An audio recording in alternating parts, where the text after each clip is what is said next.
favor, e o Marcos Marilena, também. você sabe que eu acompanho com muita atenção a sua carreira desde 1960. Quer dizer, é bom não insistir muito nessas datas, né? Portanto, acompanhei de perto o seu trabalho como filósofa e como militante. E, todavia, lendo aqui o dossiê reunido para esta circunstância, descobri uma entrevista sua aí que eu não conhecia, e que se refere ao seu período pré-universitário, da descoberta da filosofia antes de você entrar na universidade. Trata-se de uma pergunta, portanto, pessoal, mas que eu acho que é útil, mesmo para o grande público, se você explicasse como é que você descobriu a filosofia, por que a filosofia assumiu a importância que assumiu para você e até agora. Quer dizer, como é que a jovem Marilena, estudante secundária, descobriu a filosofia e o que desta descoberta a anima até os dias de hoje ao escrever o Spinoza e aquilo que vem por aí, que também eu gostaria de saber depois o que vem depois do Spinoza. Olha, Bento, como experiência anterior à universidade e a descoberta da filosofia, eu acho que duas coisas aconteceram. A primeira foi a maneira como o professor João Villa-Lobos dava aula de filosofia, né? E o meu primeiro curso de filosofia, aos 16 anos, né, foi, aos 15 anos, foi um curso sobre lógica. Em que escola? No Colégio Presidente Roosevelt, aqui em São Paulo. Colégio Estadual. Colégio Estadual. A minha pergunta é porque, inclusive, eu também fui iniciado na filosofia pelo mesmo professor Villa-Lobos, 2, 3 anos antes de você. Exatamente. Então,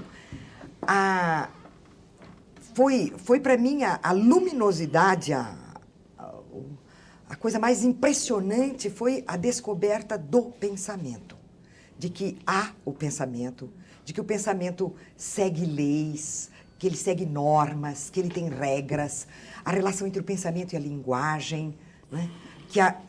Isso foi um deslumbramento. Ao lado disso, eu tive uma formação religiosa muito profunda. Tive crises místicas. Mas eu tinha um problema muito sério com a formação religiosa. E que, bom, é o problema de Santo Agostinho resolveu, dentro da religião, e eu não resolvi, né? Ele é Santo Agostinho, eu não sou.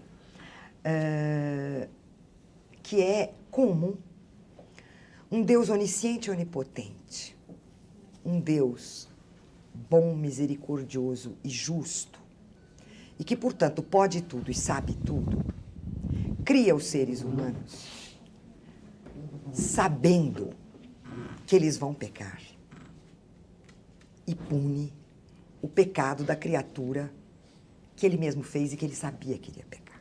Então, o problema da culpa, né, e sobretudo da culpa diante de um Deus onipotente e onisciente, né, foi insolúvel.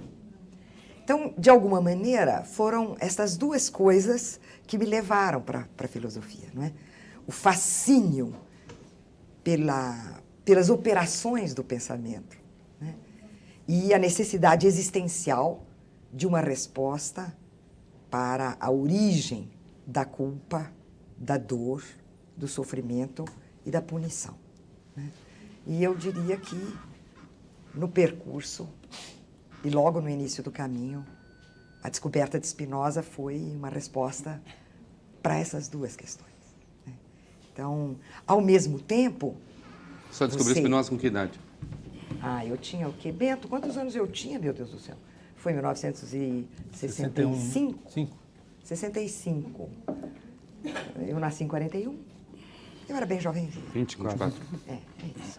Agora, eu acho que o Spinoza que eu faço ele é o resultado da sua orientação. De como você, como meu professor, como meu orientador, me fez pensar filosofia e escrever sobre Merleau-Ponty. Eu sinto uma presença fortíssima, né, sua e do Merleau-Ponty no Spinoza que eu faço. A senhora, eu vou me atrever aqui a fazer uma pergunta sobre sobre o Spinoza, apesar da minha absurda ignorância sobre o assunto. Eu estudei um pouquinho de filosofia também no curso, né, no colegial, porque naquele tempo existia isso, e hoje em dia acabou, e depois na universidade, mas muito superficialmente. Mas a sensação que me passa é que a senhora, de alguma forma, procura enxergar, para escrever 900 páginas, né, se são 900, de corpo 7, com mais um enorme adicional, a senhora procura enxergar detalhes que talvez não estejam, digamos assim, explícitos no original. Estou errado nessa avaliação? Não está. está. Quer dizer, como talvez um ourives ou alguém assim pega uma pedra e procura ali com um instrumento óptico qualquer, que aliás o Spinoza polia, né, e fabricava, tentar ver assim o veio que está escondido nessa história. Ai, Marcon, fico tão feliz com o que você acaba de dizer, porque eu acho que é assim mesmo. É assim mesmo. Uma vez, muitos anos atrás, a dona Gilda de Melo e Souza leu uma primeira versão de um pequeno ensaio que eu tinha escrito sobre o Cândido de Voltaire. E ela disse o seguinte: é muito interessante a maneira como você escreve. A impressão que a gente tem é que há um mar e muita coisa sobre a superfície desse mar, mas você mergulha, vai lá embaixo, pega uma pedrinha e traz para cima. Depois você dá outro mergulho, pega mais um pedregulho e traz para cima. Ou seja, eu trabalho mesmo no nível do detalhe e do implícito. Isso tem uma consequência, viu, Marcon? A consequência é que eu sou prolixa.